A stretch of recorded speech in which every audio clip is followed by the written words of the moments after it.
ప్రాణ pain clinic లో migraine కి ఏమైనా సొల్యూషన్ ఉందా? ట్రీట్మెంట్ లభిస్తుందా? హెడేక్ ఇంత తీవ్రంగా ఎందుకు వస్తుంది? దీన్ని మైగ్రేన్ అంటారా? హలో, వచ్చేసారా? మీ కామెంట్సే చదువుతున్నానండి. మైగ్రేన్ మైగ్రేన్ మైగ్రేన్ చాలా మంది మైగ్రేన్ గురించి అడిగారు. నాకు అనిపించింది నిజమే కదా, ఈ టాపిక్ కూడా తీసుకోవాలి, చాలా మందికి ఒక సొల్యూషన్ ఇచ్చినట్టు అవుతుంది అని. సో ఎవరిని అడగాలి అని అంటే అక్కడే ఆల్రెడీ ఆన్సర్ కూడా ఉంది. ప్రాణ పెయిన్ క్లినిక్ లో మైగ్రేన్ కి సొల్యూషన్ ఉందా, ట్రీట్మెంట్ ఉందా అని. డెఫినెట్ గా ఉంది అంటున్నారు డాక్టర్ సాహిత్య గారు, రాజ్ గారు. ఇది ఎలా సాధ్యం? అసలు ఎలా ట్రీట్ చేస్తారు? అసలు మైగ్రేన్ ఎందుకు వస్తుంది? ఏ రకాల నొప్పుల్ని? కొంతమందికి కణతల్లో నొప్పి వస్తుంది, ఇలా నోస్ పైన వస్తుంది, తలంతా నొప్పి వచ్చేసింది, ఇవన్నీ మైగ్రేనేనా? సో వీటన్నిటి గురించి తెలుసుకుందాం, వారితో మాట్లాడేద్దాం. హలో అండి. Hello, hi ma'am. నమస్కారం. నమస్తే.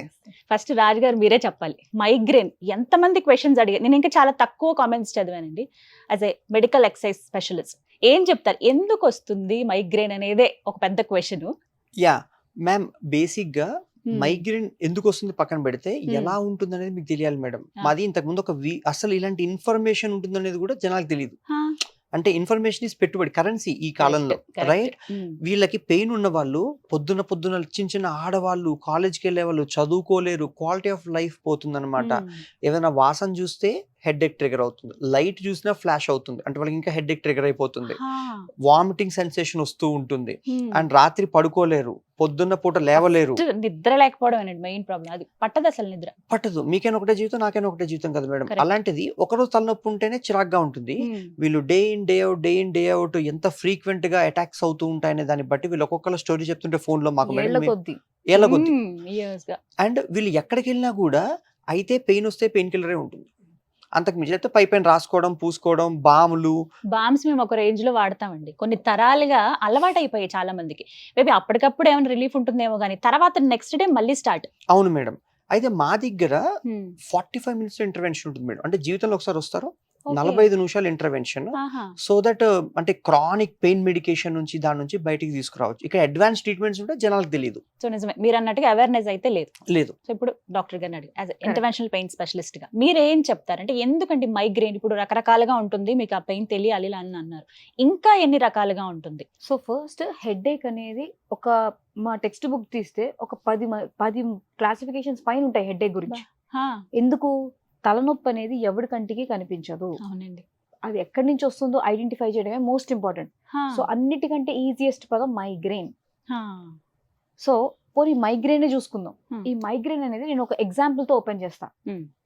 నా దగ్గర 8th క్లాస్ ఒక చిన్న పాప వచ్చింది. 8th క్లాస్ పాపకి ఒక ఏడాదిగా, 8th క్లాస్ పాప అంటే సమ్ 13-14 years, అంతే, ఒక ఏడాదిగా తనకి నొప్పి ఉంది, క్వాలిటీ ఆఫ్ లైఫ్ పోయింది, పిల్లలతో ఆడుకోదు, చదువుకోదు, ఒక్కరితో ఇలా ముభావంగా కూర్చుని లైట్ ఆఫ్ చేసుకుని కూర్చుని ఉంటుంది అని వాళ్ళ ఫాదర్ కంప్లైంట్. సో ఇక్కడ పెయిన్ కి 3 aspects ఉంటాయి. ఒకటి సైకలాజికల్, ఇంకోటి సైకలాజికల్ అండ్ ఇమోషనల్ ఆస్పెక్ట్. ఒకటి పెయిన్ యాజ్ సచ్, ఎందుకంటే ఎవరికి కనిపించదు. ఆ చిన్న పాప నాటకం ఆడుతుంది, స్కూల్కి వెళ్ళడం, నాటకం ఆడడం అని కూడా వాళ్ళ పేరెంట్స్ అనుకోవచ్చు. ఓకే. అండ్ ఇంకొకటి పెయిన్ కిల్లర్స్ మీద ఉన్నా కూడా వీళ్ళకి పెయిన్ తగ్గదు. సో అసలు ఈ మైగ్రేన్ ఎందుకు వస్తుంది అండ్ ఎలా సిమ్టమ్స్ ప్రెజెంట్ చేస్తారు? ఫస్ట్ మైగ్రేన్ అనేది 15 అంటే ఫర్ ఎగ్జాంపుల్ ప్యూబర్టీ రీచ్ అయిన ఆడపిల్లల్లో ఎస్పెషల్లీ మొదలయ్యి 50 years రేంజ్ వరకు డిఫర్ అవుతుంది, వెరీ అవుతుంది. సో ఇదే నా age group of patients, migraine తో వచ్చే పేషెంట్లు 15 ఏళ్ల పిల్లల నుంచి 50 ఏళ్ల వాళ్ళ వరకు ఈ రేంజ్ లో వస్తారు నాకు. ఓకే. సో ఒక పేషెంట్ అయితే 45 ఏళ్ల హిస్టరీ ఇచ్చాడు. ఆయన సిమ్టమ్స్ ఎలా ఉన్నాయి? 10 years ఆఫ్ ఏజ్ అప్పుడు, ఇప్పుడు 55 years కి ఇక్కడ వచ్చాడు. 10 years ఆఫ్ ఏజ్ అప్పుడు ఆయన విపరీతమైన పోటు, అది చెప్పుకోలేని పరిస్థితి. 10 years అంటే 5th క్లాస్, శబ్దాలు పడేవి కాదంట, ఒక మూల చీకట్లో కూర్చునేవాడంట. ఎంత మంది డాక్టర్లు ఎన్ని ఇంజక్షన్లు ఇచ్చిన తలకి పట్టీలు కట్టుకుని కూర్చుంటారు వీళ్ళు, వాంతులు అయిపోతూ ఉంటాయి. కొంతమంది ఇలా కొట్టుకుంటే తల హాయిగా ఉంటుందని ఇలా నొక్కేసుకుంటూ ఉంటారు, గోడ కొట్టుకుంటారు, మెడలు విరిచేసుకుంటూ ఉంటారు. అంటే అన్ని తలనొప్పులు మైగ్రేన్ అయినా? మోస్ట్ ఇంపార్టెంట్ థింగ్, అన్ని తలనొప్పులు మైగ్రేన్ కాదు. ఇందాక చెప్పా కదా 10 రకాల పైన ఉంటాయి క్లాసిఫికేషన్ లో. అండ్ ఈ మధ్య కాలంలో ఈ మైగ్రేన్ ఐటీ స్టాఫ్ కి చాలా ఎక్కువైపోతుంది. నా 40% of the patient migraine patients అందరూ ఐటీ వాళ్ళే. అయ్యయ్యో సో ఇది మైగ్రేన్ కాదండి. సో నాకు పేషెంట్ ఫోన్ కాల్స్ వీళ్ళు ఫిల్టర్ చేసిన తర్వాత వస్తారు, నాకు మైగ్రేన్ ఉందని నేను మొదలెడతారనమాట. చూస్తే అక్కడ మైగ్రేన్ హెడేక్ ఉండదు. వాళ్ళకి చిన్నప్పుడు స్టార్ట్ అయింది మైగ్రేన్ నుంచి స్టార్ట్ అయ్యి ఉంటుంది. అంటే ఒక సగం భాగం ఇక్కడ కంటి నుంచి మొదలయ్యి సగం భాగం అంతా హెడేక్ ఉంటుంది. కళ్ళలోంచి నీళ్లు కారుతూ ఉంటాయి, వాళ్ళకి ఫ్లాషెస్ ఆఫ్ లైట్స్ అంటే ఇట్లా మెరుపులు కనిపిస్తూ ఉంటాయి. అంటే నార్మల్ గా లైట్ చూడలేరు, లైట్ అయితే చూడలేరు, ఫోటోఫోబియా అంటారు. చిరాగ్గా ఒక రూమ్ లో కూర్చొని చప్పుళ్ళు పడవు, సౌండ్లు పడవు, ఇలాంటి రకరకాలు చెప్తూ ఉంటారు. కానీ ఒక స్టేజ్ దాటాక వాళ్ళు పెద్దగా అయ్యాక డిఫరెంట్ గా ప్రెజెంటేషన్ ఉంటుంది. ఇంతకు ముందు మాకు వామిటింగ్స్ అయ్యేవండి, ఇంతకు ముందు మాకు ఇది అయ్యేదండి, బట్ ఇప్పుడు వామిటింగ్స్ లాగా అనిపిస్తాయి కానీ మేము అసలు ఫోకస్ చేయలేము. ఇంతకు ముందు నాకు టాబ్లెట్లు వేసుకుంటే పని చేసేదండి, ఇప్పుడు అసలు టాబ్లెట్లు కూడా పని చేయట్లేదు. వాళ్ళు 15 ఏళ్లుగా టాబ్లెట్లు మింగుతారు. అసలు ఏ హెడేక్ అయినా ఎందుకు వస్తుంది? సింపుల్ లాజిక్ ఏంటంటే, ఇప్పుడు ఫర్ ఎగ్జాంపుల్ ఈ మెడ నరాలకు సంబంధించి, ఈ తల నరాలకు సంబంధించి ఇలా నరాలు ఉంటాయండి. ఇది నార్మల్ నరాల డయామీటర్. ఎప్పుడైతే కొన్ని ట్రిగరింగ్ ఫ్యాక్టర్స్ అనేవి ఉంటాయి, ఆ ట్రిగరింగ్ ఫ్యాక్టర్స్ నేను చెప్తాను. ఆ ట్రిగరింగ్ ఫ్యాక్టర్స్ ఎప్పుడైతే మెడ నరాల మీద కానీ తల నరాల మీద కానీ భారం పడతాయో ఈ నరం అనేది ఉబ్బుతుంది. ఈ ఉబ్బడం వల్ల ఏమవుతుందంటే ప్రెషర్ ఎక్కువ అయిపోతుంది. సో దీని వల్లే వాళ్ళకి ప్రెషర్ ఎక్కువ అవుతుంది. సో దీని వల్లే వాళ్ళకి తలపోటు, కంటి నొప్పి, వాంతులు అవ్వడము, కళ్ళు తిరిగిపోవడము, మెడలు లాగేయడం, చప్పులు పడకపోవడం, ఇవన్నీ అవుతాయి. సో ఎప్పుడైతే ఈ మాత్రలు కూడా దీనికే పనిచేస్తాయి, దీనికి స్పెసిఫిక్ కొన్ని మాత్రలు ఉంటాయి. ఈ మాత్రలు వేసుకుంటే ఏంటంటే ఈ ఉబ్బిన నరాన్ని మళ్ళీ దాని ప్లేస్ లోకి తీసుకెళ్తుంది. బట్ అది ఆల్రెడీ స్టార్ట్ అయిపోయిన తర్వాత, ఆ ఎపిసోడ్ స్టార్ట్ అయిపోయిన తర్వాత ఉపయోగం ఉండదు, వాడినా ఉపయోగం ఉండదు. అది వస్తుంటే వేసుకుంటే తప్ప వాళ్ళకి సొల్యూషన్ ఉండదు. అండ్ ఇవి కంటిన్యూస్ గా వేసుకుని ఏంటంటే ఈ ఉబ్బేవి ఆ టాబ్లెట్ లో కూడా పనిచేయడం ఆగిపోతాయి. అలాంటప్పుడు మనం ఇక్కడ ఏం చేస్తామంటే, సో ఇది ఏ టైప్ ఆఫ్ పెయిన్, ఫస్ట్ అది గుర్తిస్తాం. టైప్ ఆఫ్ పెయిన్ అనేది గుర్తిస్తాను. చాలా మటుకు మందికి 15 to 20 years of age group లో ఈ ఫ్రంటే ఉంటుందండి తలనొప్పి, లేకపోతే సగం భాగం సేమ్ క్లాసికల్ మైగ్రేన్. సో అలాంటి వాళ్ళకి ఒక టైప్ ఆఫ్ ట్రీట్మెంట్. అండ్ ఈ సర్వైకోజెనిక్ అనేది సర్వైకోజెనిక్ హెడేక్ అంటారు. అంటే ఈ మెడ భాగం, ఎస్పెషల్లీ మెడ భాగం, ఈ మెడ నొప్పులతో ఈ ఐటీ వాళ్ళు వస్తారు. సో నాకు ఎక్కువ సిస్టమ్ మీద కూర్చునే వాళ్ళకి ఎస్పెషల్ గా వస్తాయి. And thanks to our innovations mobile phones, ఈ మొబైల్ ఫోన్ వల్ల గత 10 ఏళ్లుగా ఇంకా ఎక్కువైపోయి సర్వైకోజెనిక్ హెడేక్స్. ఎందుకు? మనం మొబైల్ ఫోన్ అనేది ఇలా చూస్తాం. ఐడియల్లీ ఇలా చూసినప్పుడు ఏమవుతుందంటే మన తల బరువు దేవుడు ఎలా స్ట్రక్చర్ చేశాడంటే మన మెడ బరువు తల బరువు కన్నా చాలా తక్కువ ఉంటుంది. ఇది ఇలా చూస్తే 5 kgs లోడ్ పడుతూ ఉంటుంది అన్నమాట దీని మీద. అదే ఈ యాంగిల్ ఇలా తగ్గించుకు వెళ్తే ఇలా ఫైనలీ ఇలా చూసినప్పుడు 28 kgs లోడ్ పడుతూ ఉంటుంది మెడ మీద. ఆ బరువు ఈ మెత్తటి మెడ చుట్టుపక్కల ఉన్న ఈ మజిల్స్ ఏవి తీసుకోలేవు. దాని వల్ల ఇదంతా స్ట్రెచ్ అయిపోతుంది, తలంతా స్ట్రెచ్ అయిపోయి లాగేస్తూ ఉంటుంది. అప్పుడు ఆ నరాలకి సిగ్నల్స్ వెళ్తాయి, ఇప్పుడు నువ్వు ఉబ్బిపోవాలి అని. అందుకని ఈ పేషెంట్లకి హెడేక్ వస్తుంది. ఇది లాజిక్. అండ్ ఇంకో విషయం ఏంటంటే, వీళ్ళు కంప్యూటర్ల మీద కూర్చుంటారు కదా, వీళ్ళు అంతే ఇలా కూర్చుని పని చేస్తారు. ఇలా కోవిడ్ లో ఎస్పెషల్లీ ఈ పెయిన్స్ అన్ని ఎక్కువైపోయాయి, ఇలా కూర్చుని దీనివల్ల డిస్క్ ప్రాబ్లమ్స్ కూడా వస్తాయి. సో ఫోన్ల వల్ల చూడాల్సింది ఇది యాంగిల్. ఈ పద్ధతిలో చూడడం వల్ల చాలా మటుకు ఈ పెయిన్స్ అగ్రివేట్ అయిపోతాయి. సో ఇప్పుడు వీటికి మనం ఏం చేస్తాం? ప్రాణాల్లో ఎలాంటి ట్రీట్మెంట్ ఎలా చేస్తారు? ఫస్ట్ థింగ్ ఏంటంటే అండి, ఈ ఎటువంటి హెడేక్స్ కన్నా ఇక్కడ మోస్ట్లీ అంటే బ్రెయిన్ లో ప్రాబ్లం లేకపోతే ఎటువంటి హెడేక్స్ కన్నా ఇక్కడ ఇంటర్వెన్షన్స్ చేస్తాం. అంటే టాబ్లెట్ అంత చిన్నదైతే టాబ్లెట్లు ఇస్తారు, వీళ్ళు అందరు టాబ్లెట్లు వాడుకుంటారు. సర్జరీ అంత పెద్దదే సర్జరీ చేస్తారు. ఈ రెండింటి మధ్యలో టాబ్లెట్లకి అసలు ఎక్కడ ట్రీట్మెంట్ దొరకని చోట ఈ ఇంటర్వెన్షన్స్, అంటే ఎక్కడైతే ఆ మెడ నరాలు లాగుతున్నాయో ఆ నరాల దగ్గర ఉబ్బుదనం ఉండదు కదా, అక్కడంతా చుట్టుపక్కల మజిల్స్ మీద వాపు ఉంటుంది. సో నేనేం చేస్తానంటే ఆ ఇంటర్వెన్షన్స్ చేస్తా. ఎక్కడైతే ప్రాబ్లం ఉందో స్కాన్ చేసుకుని అది ఐడెంటిఫై చేస్తాను నరం. ఆ నరం చుట్టుపక్కల ఉన్న ఆ వాపుని నేను క్లియర్ చేస్తే ఈ మెడ నరాలన్నీ శాంతిస్తాయి, మెడ మజిల్స్ అన్ని.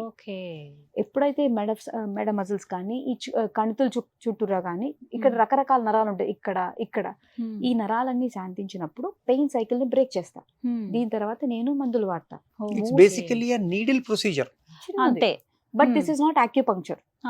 యాక్యుపంక్చర్ అనేది చిన్న చిన్న మజిల్స్ మీద పొడిచినప్పుడు ఏమవుతుందంటే అదొక హాయిని ఇస్తుంది. ఎందుకంటే ఇక్కడ ఎండార్ఫిన్స్ అనేది ఇది produce అవుతాయి. ఇంజెక్షన్ లాగానే ఉంటుంది. అవును. It's intervention procedure ma'am. Intervention. Ultrasound చూసుకుంటూ ఎక్కడైతే Okay. వాపు ఉందో అక్కడికి ఒక చిన్న చిన్న నీడిల్స్ ద్వారా వాపును తగ్గించడం కోసం స్పెసిఫిక్ గా ఆ నీడిల్ అదే డెప్త్ లోకి వెళ్ళాలి, ఆ నరం ఐడెంటిఫై చేయాలి. లేకపోతే పై పైన ఇచ్చేసాం అనుకో, ఓ 2 రోజులు నొప్పి తగ్గుతుంది, బాగుంది, హాయిగా ఉంది, మళ్ళీ బ్యాక్ టు నార్మల్సీ. సో ఆ కరెక్ట్ గా దాన్ని ఐడెంటిఫై చేసి ఇస్తేనే ఇది మీకు హెల్ప్ అవుతుంది. అండ్ అది మేము జస్ట్ 45 minutes ఆఫ్ టైంలో, అండ్ పేషెంట్ ప్రశాంతంగా మెలుకునే ఉంటాడు, పాటలు వింటూ ఉంటాడు. అండ్ ఆ పెయిన్ స్కోర్ అనేది పేషెంట్ ఒక్కోసారి పెయిన్ లో వస్తారనమాట, 9/10 అంటే విపరీతమైన పోటు. ఆ పోటు నుంచి మీకు 1/10 అంటే చాలా మటుకు ఇలా తీసేసినట్టు వెళ్ళిపోతుంది అనమాట పెయిన్. అది నెక్స్ట్ థింగ్ ఏంటంటే, ఈ పెయిన్ తగ్గిన తర్వాత కూడా మెయిన్లీ నేను ఎక్స్ప్లెయిన్ చేసేది పేషెంట్స్ కి ఫ్రీక్వెన్సీ అండ్ సివియారిటీ. ఒకవేళ ఫర్ ఎగ్జాంపుల్ మీకు ఫ్రీక్వెన్సీ అంటే నెలలో మీకు ఒక 10 సార్లు వచ్చింది అనుకోండి, అండ్ ఉధృత సివియారిటీ లైక్ 9/10 స్కోర్ ఉంది అనుకోండి, దాన్ని ఈ ప్రొసీజర్ అయిన తర్వాత మెల్లిమెల్లిగా ఉధృత తగ్గిపోతుంది. అండ్ నేను ప్రతి పేషెంట్ ని 1 month తర్వాత గ్యారంటీ రివ్యూకి ఒకసారి పిలుస్తాను, ఎలా తగ్గింది ఎంత. అండ్ లాస్ట్ 2-3 months లో అయితే నేను మోర్ దెన్ 200 మైగ్రేన్ పేషెంట్స్ కి చేశాను. సో మాక్సిమం చాలా మటుకు మంది చాలా ఏళ్ల నుంచి సఫర్ అవుతున్నాం మేడం మేము. సో ఇలాంటి సొల్యూషన్ ఉంటుందని మాకు తెలియదు. ఇన్ని మందులు అనవసరంగా మేము అందరికి మందులు తీసేస్తాం 4 రోజులు అయ్యాక. ఇంకా మందులనే అవసరం లేదండి, అవసరం ఉండదు. ఎందుకు, దీని తర్వాత కొన్ని జాగ్రత్తలు చెప్తా, అవి రెగ్యులర్ గా చేసుకుంటే ఇది మళ్ళీ వచ్చే పరిస్థితి రాదు మీకు. So it's a very simple, easy and safe procedure. Break పడుతుంది అంతే లాస్ట్ కి. అండ్ మా దగ్గరకు వచ్చాక కూడా ఇందులో క్లస్టర్ హెడ్ ఏక్స్ ఉంటాయి, టెన్షన్ హెడ్ ఏక్స్ ఉంటాయి, ఫెసెట్ జాయింట్ హెడ్ ఏక్స్ ఉంటాయి, మైగ్రేన్స్ ఉంటాయి. డయాగ్నోసిస్ తప్పపోతే మెడికేషన్, ఎక్సర్సైజ్ అన్ని తప్పు డైరెక్షన్ లో పోతాయి కదా మేడం. రాంగ్ మందులు తిండాలు, నెలలు సంవత్సరాల తరబడి వేస్ట్ చేసుకోవడాలు, మళ్ళీ ఇంకొకరిని స్విచ్ చేయడాలు, అవన్నిటికి 45 minutes సొల్యూషన్ ఉంటుంది ఇక్కడ. అంటే మిగతా ట్రీట్మెంట్స్ లాగా దీనికి కూడా గైడెన్స్ ఉంటుందా తర్వాత, అసలు ఎలా కేర్ తీసుకోవాలి, ఫుడ్ ఎలా తినాలి? Absolutely ma'am. As a said, వాళ్ళు తగ్గుతుంది తగ్గదు, తగ్గితే సూపర్, ఒకసారి వస్తా, తగ్గకపోతే ఏమైనా మార్చాలన్నా ఇంకేమైనా చేయాలన్నా కూడా మోస్ట్లీ ఆ కేర్ ఇస్తాం మ్యామ్. అండ్ ఇందాక చెప్పినట్టు ట్రిగరింగ్ ఫ్యాక్టర్స్ అనేవి ఉంటాయి. మెయిన్ ట్రిగరింగ్ ఫ్యాక్టర్స్ 4 ఉంటాయి మేడం. టైం కి ఫుడ్ తినరు, అది ట్రిగర్ అవుతుంది, మెండరాలు లాగేస్తాయి. అండ్ ఎక్కువ too much of system work, okay. And కొంతమంది జర్నీస్ అవి పడవు. ఇలా ఎటువంటి ఫ్యాక్టర్స్ ఉన్నాయో అవన్నీ ఐడెంటిఫై చేసి వాటికి మనం హెల్ప్ చేస్తాం అనమాట. సో మైగ్రేన్ కి అయితే బెస్ట్ ట్రీట్మెంట్ అందుబాటులో ఉంది. Yes. సో ఇది కూడా జస్ట్ ఫోన్ కాల్ ద్వారా ఫస్ట్ ఏదైనా ఓపీ అనేది అంతేనండి? లేదు మేడం, OP ఎందుకంటే ఫ్రీ కన్సల్టేషన్. వాళ్ళు జస్ట్ ఫోన్ చేసినప్పుడు ఏమైనా టెస్ట్ కావాలంటే మేము చెప్తాం, దగ్గరలో డయాగ్నోస్టిక్ సెంటర్ కి వాళ్ళు ఊర్లో తీసుకోవచ్చు. ఇక్కడికి వచ్చే వాళ్ళు ఓన్లీ ట్రీట్మెంట్ కే వస్తారు, ఎందుకంటే వాళ్ళకి కావాల్సిన పరిష్కారం. ఇంతసేపు దూరం వచ్చి మళ్ళీ అవే డిస్కస్ చేసి మళ్ళీ వెళ్ళి దానికంటే అన్ని చెప్పినప్పుడు వాళ్ళు ప్రిపేర్ అయ్యి వచ్చి ట్రీట్మెంట్ తీసుకొని వెళ్ళిపోతారు. Right, thank you so much doctor గారు. Thank you Raju. Thank you ma'am. So విన్నారు కదా, ఒకటే మాట చెప్తున్నారు, ఓపీ అనేది ఇక్కడ లేదండి. పర్టికులర్ గా మీరు ఏ ప్రాంతంలో ఉన్నా సరే జస్ట్ ఒక్క ఫోన్ కాల్ చేయించాలి. స్క్రీన్ మీద మీకు నెంబర్ ప్రొవైడ్ చేస్తాను ప్రాణ పెయిన్ క్లినిక్ ది, అలాగే అడ్రస్ కూడా ఇస్తాను. అడ్రస్ మీరు తెలుసుకునే కన్నా ముందు ఫోన్ నెంబరే బెటర్ అని నా భావన. ఎందుకంటే జస్ట్ ఒక్క కాల్ చేయండి, వివరాలు చెప్పండి, మైగ్రేన్ ఎప్పటి నుంచి ఎవరికి ఎలా ఉంది, సివియారిటీ ఏంటని చెప్తే అవసరమా కాదా, పర్టికులర్గా ఇంకా ఏమైనా స్కానింగ్ లో లేకపోతే ఇంకా ఏమైనా టెస్ట్లు చేయించుకోవాలనేది కాల్లోనే చెప్పేస్తారు. సో అక్కడ ఒక టైం సేవ్ అవుతుంది, మనీ కూడా మీకు సేవ్ అవుతుంది ఇక్కడికి రావడానికి.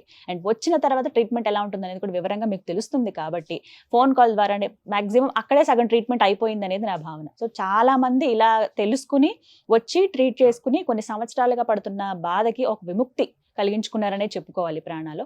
సో మీకు కూడా అలాంటి ప్రాబ్లం ఉంది, మీకు తెలిసిన వాళ్ళకి అలాంటి ప్రాబ్లం ఉంది అంటే కనుక ఈ వీడియో వాళ్ళకి షేర్ చేయండి, చాలా హెల్ప్ చేసిన వాళ్ళు అవుతారు. మరిన్ని వివరాల కోసం స్క్రీన్ మీద కనపడుతున్న నెంబర్స్కి కాల్ చేసి ఫుల్ డీటెయిల్స్ తెలుసుకోండి. ఇది వాళ్ళ వీడియో. నమస్తే.